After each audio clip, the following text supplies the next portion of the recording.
kembali lagi nih di YouTube channel aku di Chemistry with Love. Di sini belajar kimia menjadi lebih seru dan menarik.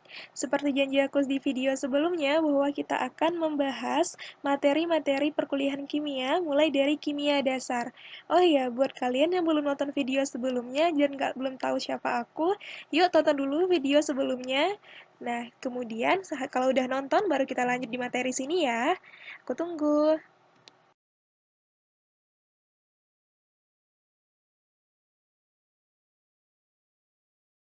Pertemuan ini merupakan pertemuan pertama yang akan kita beri judul pendahuluan.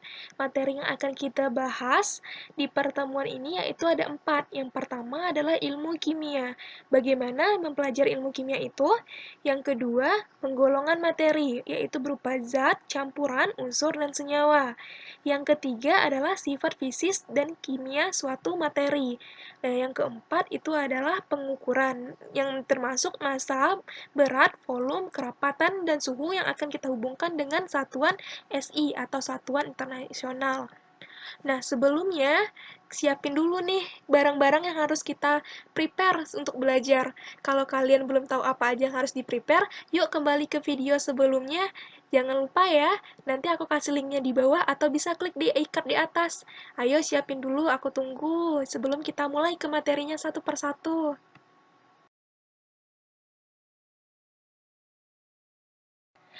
Nah, sebelum kita mempelajari sub materinya satu persatu, ini ada beberapa konsep penting yang harus kalian pahami. Yang pertama, mengenai ilmu kimia. Nah, kimia itu sendiri adalah ilmu yang mempelajari materi atau spesi dan perubahannya. Jadi, karena kita berkuliah di jurusan kimia sekarang, yang akan kita pelajari adalah materi atau spesi beserta perubahannya. Itu ya, harus kalian pahami konsepnya. Yang kedua, itu adalah penggolongan materi, di mana materi ini berupa unsur dan senyawa adalah zat dan campuran yang terlibat dalam perubahan kimia. Kemudian yang ketiga, ada sifat fisik dan kimia. Untuk mengetahui ciri suatu senyawa, kita perlu mengetahui sifat-sifat fisiknya yang dapat diamati tanpa mengubah identitasnya, dan sifat-sifat kimia yang dapat ditunjukkan hanya melalui perubahan kimia. Nah, yang keempat, mengenai pengukuran dan satuan. Nah, di kimia itu adalah ilmu kuantitatif yang membutuhkan pengukuran. Besaran-besaran yang terukur, seperti massa, volume, kerapatan, dan suhu memiliki satuannya masing-masing. Nah, satuan yang kita gunakan dalam kimia itu didasarkan pada satuan SI atau standar internasional yang lebih kita sederhanakan. Sampai di sini konsep pentingnya harus diingat ya, dan kalian harus paham dulu supaya nanti pas masuk materi nggak ada yang bingung lagi. Oke? Ayo baca atau diulangi, atau mau ada yang nulis dulu, boleh di stop dulu videonya. Sekarang kita masuk ke bagian pertama, itu tentang ilmu kimia. Seperti konsep awal tadi, kimia adalah ilmu yang mengkaji sifat dan reaksi yang mentransformasikan suatu zat menjadi zat lain. Nah, sebagian besar ilmu kimia itu merupakan ilmu percobaan, dan sebagian besar pengetahuannya diperoleh dari penelitian di laboratorium. Jadi nggak heran ya kalau mahasiswa kimia itu identik atau dikaitkan dengan laboratorium, karena memang asal ilmu kita itu kebanyakan dari sana. Tapi saat ini kimiawan tidak hanya berada di laboratorium. Kimiawan juga dapat menggunakan komputer atau peralatan elektronik yang canggih untuk menganalisis zat-zat yang akan diteliti. Nah, melalui semua keberhasilan itu, kimia telah memberi andil yang luar biasa nih dalam berbagai produk pertanian, pengendalian penyebaran penyakit, peningkatan efisiensi produk energi, dan penurunan pencemaran lingkungan. Tidak heran jika kimia sering disebut sebagai ilmu inti. Iya ya, MIPA itu the mother of science. Nah, konsep kimia itu sendiri bertumpu pada dua asas dasar, yaitu kekekalan materi dan kekekalan energi. Nah, yang dimana dua konsep ini akan lebih lanjut kita pelajari di materi yang kedua ya.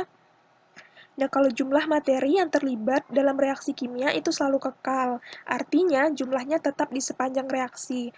Kalian tidak akan menemukan produk yang memiliki jumlah massa yang lebih banyak daripada jumlah reaktannya itu, karena kita masih menerapkan prinsip kekekalan materi.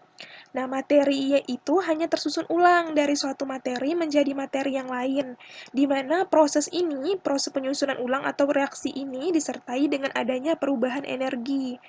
Nah, ada yang masih ingat nggak nih bunyi hukum kekekalan energi? Kalau masih ingat, kita ucapin sama-sama yuk. Hana, dul, set.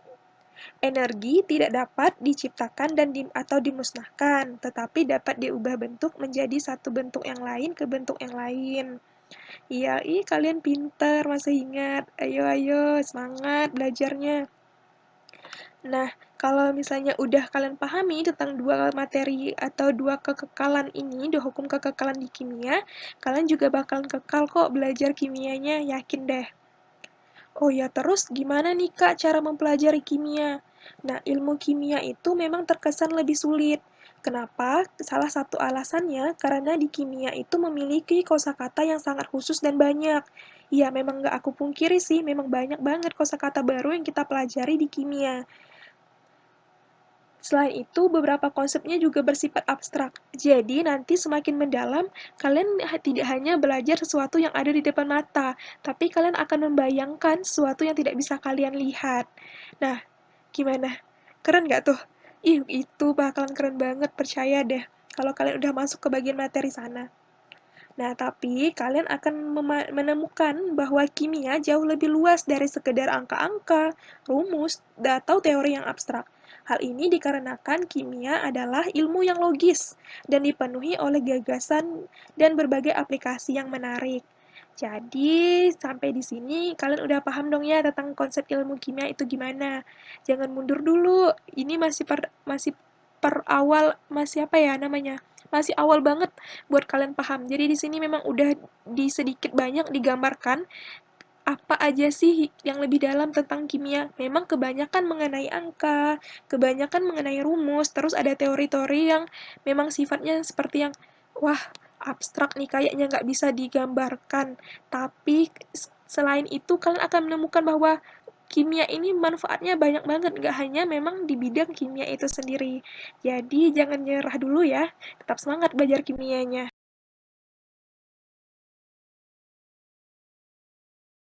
Sekarang kita masuk ke bagian yang kedua ya, yaitu tentang materi atau spesi. Kalau di kimia sebutannya materi atau spesi ya. Nah, materi adalah segala sesuatu yang menempati ruang dan mempunyai massa. Nah, pada prinsipnya, semua materi itu dapat berada dalam tiga wujud yang kita kenal, yaitu wujud padat, cair, dan gas. Nah, ilmuwan itu sendiri menggolongkan materi berdasarkan susunan dan sifatnya, yaitu digolongkan menjadi zat, campuran, unsur, dan senyawa. Nah, keempat golongan ini harus kalian pahami benar perbedaannya, karena kita akan terus memakai bahasa ini sampai ke akhir, sampai kalian lulus, bahkan sampai mungkin kalian kerja di bidang kimianya, bahasa ini atau penggolongan ini akan terus dipakai. Jadi pahami betul-betul ya. Yang pertama adalah zat. Nah, zat atau substansi itu adalah materi yang memiliki susunan tertentu atau tetap dan sifat-sifat yang tertentu pula. Nah, zat yang satu berbeda susunannya dari zat lainnya dan dapat diidentifikasi dari penampilannya, baunya, rasanya, dan sifat fisika dan kimia lainnya. Ingat ya, sifat fisika dan kimia lainnya. Sedangkan kalau campuran itu adalah penggabungan dua atau lebih zat di mana zat-zat tersebut tetap mempertahankan identitasnya masing-masing. Nah, campuran ini sendiri bisa bersifat campuran homogen atau heterogen. Apa sih bedanya? Nah, kalau campuran homogen itu karena susunan dari campurannya akan sama di seluruh bagian sampel. Contohnya, gula yang dilarutkan dalam air. Nah, ketika kita melarutkan gula dalam air, kalau udah larut, kita nggak bisa bedain lagi kan ya, yang mana gulanya, yang mana airnya. Kita sebutnya sebagai air gula, bukan air dan gula. Itu karena sudah menyatu dan sifatnya homogen. Kecuali kalian menambahkan gulanya terlalu banyak, sehingga akan terbentuk endapan gula. Itu beda lagi. Tapi secara garis besar konsepnya harus kalian pahami ya, campuran homogen itu seperti larutan air gula. Nah, kemudian kalau campuran heterogen gimana nih, Kak? Nah, disebut campuran heterogen itu jika susunan campurannya itu beragam dan dapat dibedakan bentuk fisiknya. Contohnya campuran minyak di dalam air. Ini nih sama-sama cair, Kak. Kenapa nggak bisa disebut homogen? Karena kita masih bisa memisahkan yang mana sih air, yang mana minyak. Karena minyak dan air itu nggak bisa bersatu ya. Iya, kayak kamu dan dia. Oh, enggak ya? Oh iya, maaf deh ya. Nah, jadi intinya yang heterogen itu kita masih bisa bedakan yang mana milik si A, yang mana punya si B, yang mana ZA, mana ZB. Nah, seperti itu. Sampai di sini paham? Oke ya, lanjut ya.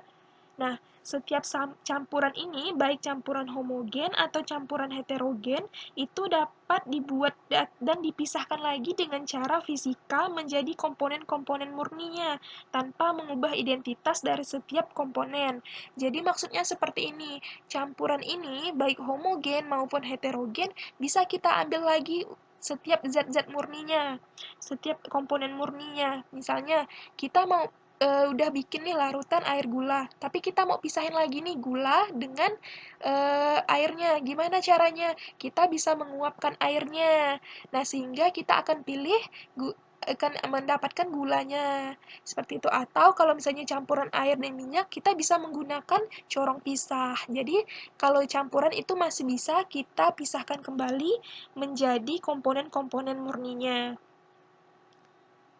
Yang berikutnya adalah unsur dan senyawa. Nah, sampai saat ini dapat dikatakan bahwa jutaan zat telah ditemukan, baik ditemukan secara murni ataupun disintesis. Disintesis itu maksudnya dibuat ya, dan sudah diidentifikasi zat-zat tersebut. Nah, pada kenyataannya, semua zat itu merupakan kombinasi dari blok penyusun yang jumlahnya jauh lebih sedikit, yang disebut dengan unsur atau elemen. Nah, unsur itu sendiri adalah zat yang tidak dapat diuraikan menjadi dua atau lebih melalui cara fisika maupun kimia biasa. Nah, kimiawan ini menggunakan lambang-lambang abjad untuk mewakili nama-nama unsur yang kita kenal sebagai tabel periodik unsur atau sistem periodik unsur. Nah, di tabel periodik unsur ini kita selalu menemukan bahwa setiap unsur itu dilambangkan dengan satu atau dua abjad. Dan kalau dilambangkan dalam satu abjad ditulis dengan huruf besar. Kalau dilambangkan dengan dua abjad, huruf pertama ditulis dengan huruf besar, huruf kedua ditulis dengan huruf kecil. Contohnya yang ditulis untuk satu abjad itu H. H itu menyatakan unsur hidrogen. Sedangkan yang ditulis dua huruf misalnya F, E. F besar, E kecil itu menyatakan ferum atau besi. Sampai di sini paham? Unsur. Nah, kemudian kebanyakan unsur itu dapat bereaksi dengan satu atau lebih unsur lain, membentuk suatu senyawa. Nah, senyawa itu adalah suatu zat yang tersusun atas atom dari dua unsur atau lebih yang terikat secara kimia dan perbandingannya tetap. Jadi di sini saya mau tekankan bahwa dari senyawa ini adalah gabungan unsur-unsur yang melalui penggabungannya melalui ikatan kimia dan perbandingannya yang tetap. Ingat ya konsep itu? Nah, misalnya air tersusun atas dua bagian hidrogen dan satu bagian oksigen yang terikat melalui ikatan hidrogen. Nah, susunan ini tidak akan berubah dari manapun air itu berasal. Apakah itu air dari Sungai Han di Korea Selatan, air dari Sungai Kapuas di Kalimantan, atau dari sebongkah es di planet Mars. Yang namanya air itu tetap tersusun dari dua molekul, dua unsur H dan satu unsur O. Nggak akan berubah itu. Susunannya tetap sama perbandingannya. Nah, sekarang gimana nih? Kok kayaknya terlalu ribet ya, Kak ya? Nah, ingat lagi materinya, konsepnya. Ini bahwa unsur itu terbentuknya merupakan dari zat. Nah, zat itu kalau digabungkan bisa membentuk senyawa. Nah, baik senyawa homogen atau heterogen. Unsur itu kalau digabungkan bisa membentuk senyawa. Nah, tapi sama nggak Kak senyawa sama campuran? Beda, senyawa sama campuran itu berbeda. Kalau campuran itu bisa dipisahkan dengan cara fisika dan kimia. Namun, senyawa hanya bisa dipisahkan dengan cara kimia saja, menjadi unsur-unsur murninya. Sampai di sini udah paham belum? Konsep tentang materi atau spesi ini. Ayo, coba bikin reviewnya sendiri ya. Nah, dari materi sebelumnya, ada yang masih bingung? Bingung nggak dengan kata-katanya? Kalau bingung, ini udah saya siapkan ringkasannya melalui flowchart. Ikutin ya alurnya. Nah, seperti yang kalian tahu, materi itu kan segala sesuatu yang menempati ruang, baik itu padat, cair, atau gas. Nah, terus kita identifikasi nih, seragamkah seluruhnya materi tersebut? Kalau iya, disebutnya homogen. Kalau seragam, kalau tidak seragam atau tidak sama, itu disebut heterogen, dua fasa atau lebih. Nah, kalau yang homogen ini dapat dipisahkan lewat proses fisika atau tidak? Kalau iya, maka disebut sebagai campuran homogen. Contohnya air laut, udara, amonia, dan bersih kaca. Nah, kalau tidak bisa dipisahkan melalui proses fisika atau proses fisis, itu disebutnya sebagai zat. Nah, kalau misalnya zat ini dapat diuraikan menjadi yang lebih sederhana tidak lewat proses kimia. Kalau tadi proses fisika, sekarang bisa lewat proses kimia nggak? Kalau misalnya bisa diolah menjadi dipisahkan lagi menjadi lebih sederhana melalui proses kimia, itu disebutnya sebagai senyawa. Contohnya air, natrium klorida, atau asam asetat. Nah, kalau tidak bisa dipisahkan lagi, itu namanya unsur, seperti emas, klorin, karbon. Nah, sampai di situ bisa ya. Kemudian kita kembali ke yang heterogen. Heterogen itu dua fase atau lebih, maka itu merupakan fase-fase yang terpisah. Nah, kalau memang sudah dipisahkan, tetapi kemudian misalnya kalau sudah dipisahkan lagi, berarti kan dia sudah menjadi homogen nih kalau sudah berpisah-pisah-pisah. Kembali lagi ke konsep homogennya. Oke, gimana nih kalau melalui flowchart? Lebih mudah yang mana? Terserah aja sih enaknya yang mana. Ini fungsinya supaya kalian lebih memahami aja secara ringkasnya. Oke, semoga bermanfaat ya.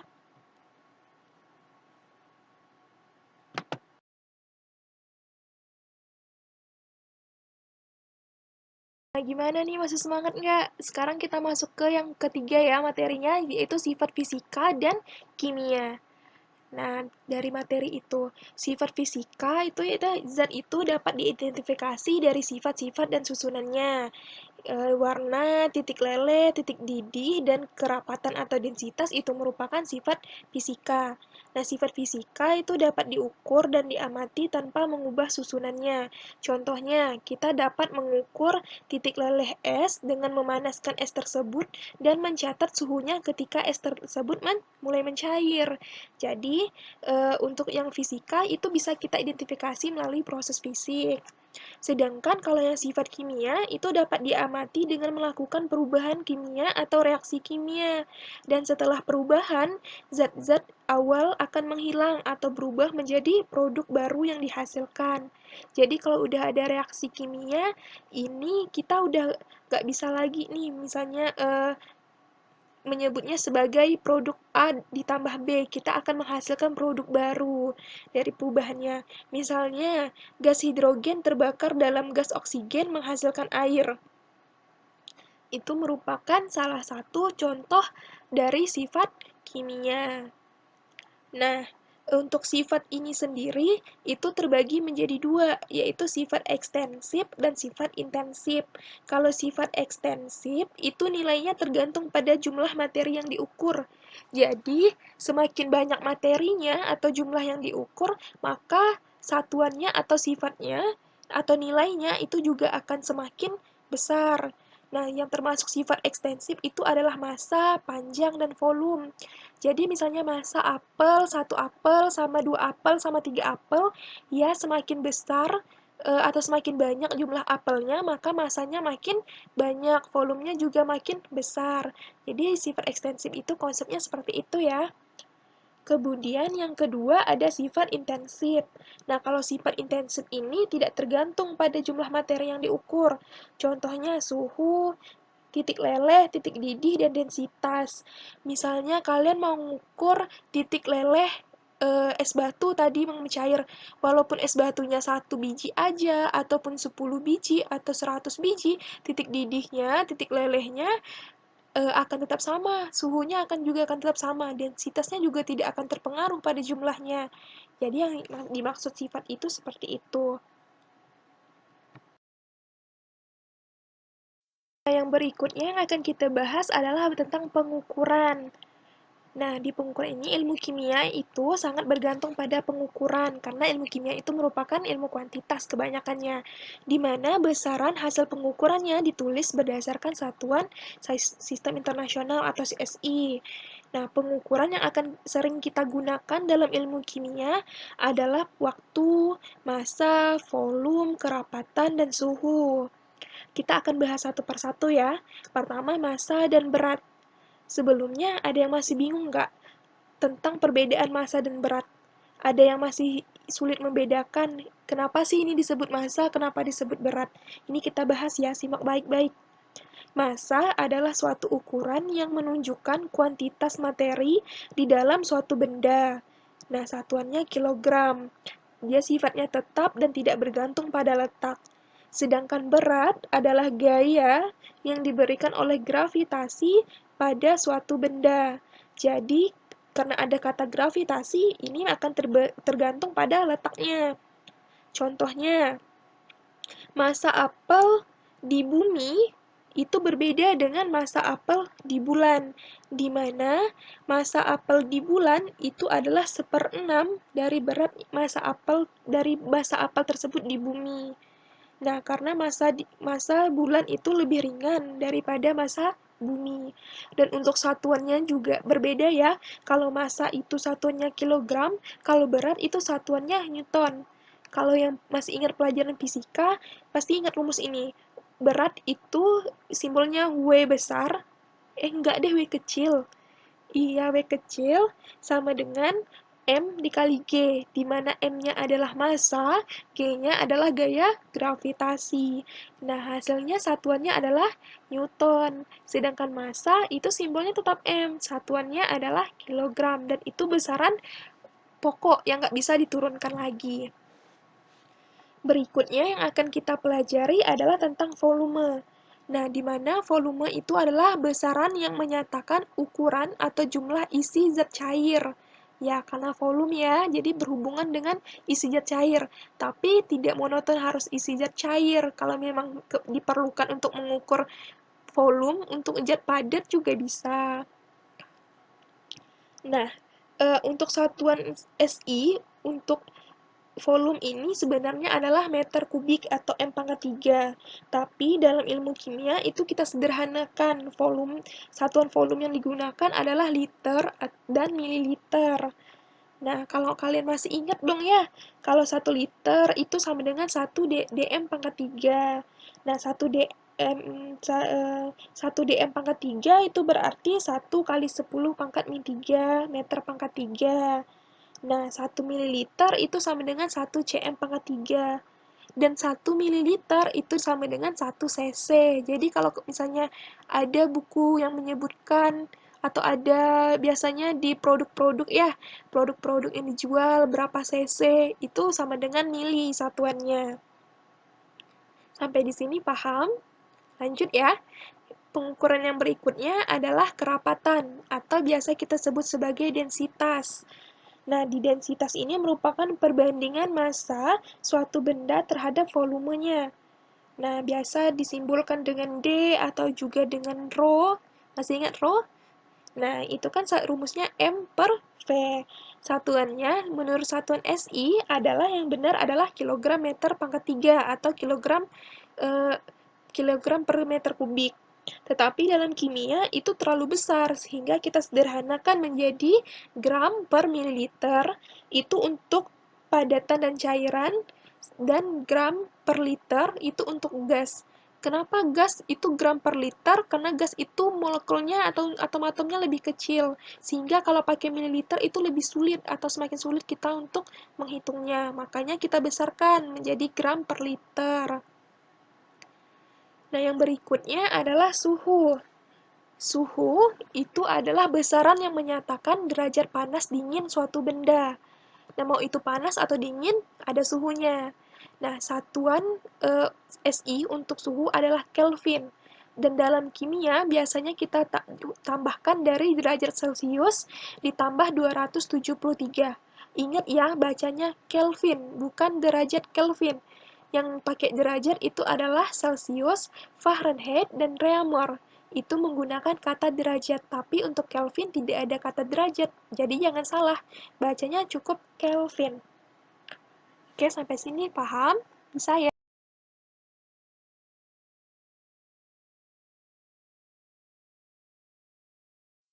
Nah, dalam pengukuran itu juga dikenal istilah akurasi atau ketepatan dan presisi atau ketelitian. Nah, apa sih Kak akurasi dan presisi ini? Nah, ini akan sering kalian temukan saat kita praktikum ya. Akurasi itu menunjukkan kepada kita seberapa dekat suatu hasil pengukuran dengan nilai sesungguhnya dari kuantitas yang kita ukur. Sedangkan kalau presisi itu menunjukkan seberapa dekat dua atau lebih hasil pengukuran satu dengan lainnya. Gimana? Bingung masih bahasanya? Jadi seperti ini. Akurasi adalah ketika kalian misalnya melemparkan anak panah itu tepat pada sasaran di posisi 100 seperti yang digambar sebelah kiri. Nah, itu akurasi kalian tepat. Tapi kalau atau akurasinya tinggi. Tapi ketika kalian melemparkan anak panahnya ke posisi 40 atau 20, itu berarti akurasinya masih rendah. Nah, sampai di sini paham ya buat akurasi? Nah, sedangkan buat presisi itu gimana, Kak? Presisi itu adalah kedekatan pengukuran yang dilakukan secara berulang. Misalnya, percobaan pertama kenanya di bagian nomor 60. Percobaan kedua kenanya di nomor 20. Kalau kita rata-ratakan, jadi rata-ratanya adalah 20 ditambah 60 dibagi 2, hasilnya 40. Dan itu selisihnya jauh ya, jauh ke atas juga jauh ke bawah, berarti bisa kita sebut presisinya masih rendah. Tapi misalnya kalau kalian percobaan pertama kenanya di bagian 80, di percobaan kedua masih sama di 80, cuman agak lebih mendekat nih ke bagian 100. Itu masih bisa kita sebut sebagai presisinya tingkatnya lebih tinggi atau ketelitiannya lebih tinggi. Jadi seperti itu, paham ya? Masih ada yang kurang paham? Kita masuk ke contoh. Nah, contoh yang di tabel, kalian bisa lihat ada 3 mahasiswa melakukan 2 pengukuran. Di mahasiswa A, pengukuran massa yang pertama didapatkan adalah 1,964 gram.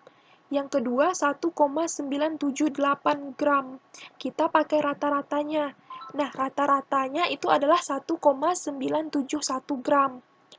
Nah, sedangkan mahasiswa B itu pada pengukuran pertama didapatkan 1,972 gram, yang di kedua itu 1,968 gram, dengan rata-rata adalah 1,970 gram.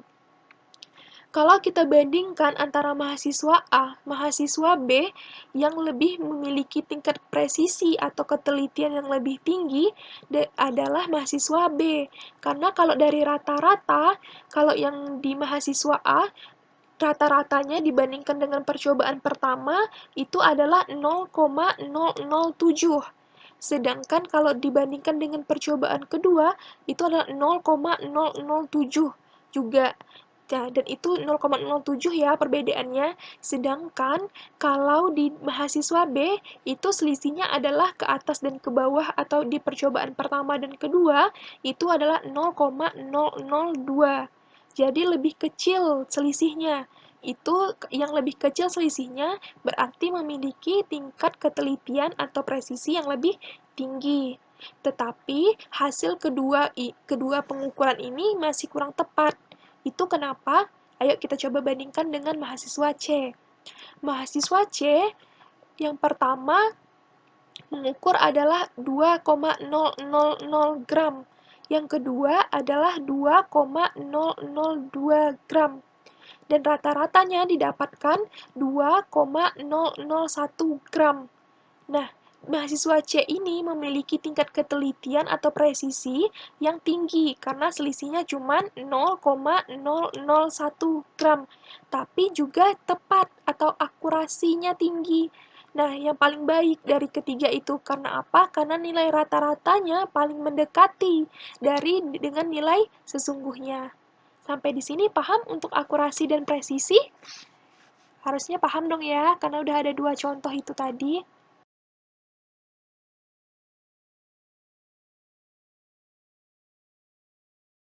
Oke, sampai di sini dulu ya videonya. Terima kasih udah nonton video dari awal sampai akhir. Jangan lupa klik tombol like, subscribe, dan share ke teman-teman yang membutuhkan.